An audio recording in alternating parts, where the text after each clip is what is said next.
एकदन्तं महाकायं तप्तकाञ्चनसन्निभं लम्बोदरं विशालाक्षं वन्देऽहं गणनायकम्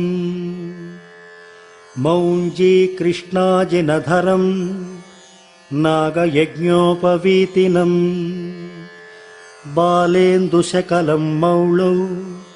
वन्देऽहं गणनायकम् अम्बिकाहृदयानन्दं मातृभिः परिवेष्टितं भक्तप्रियं मदोन्मत्तं वन्देऽहं गणनायकम् चित्ररत्नविचित्राङ्गं चित्रमालाविभूषितं कामरूपधरं देवं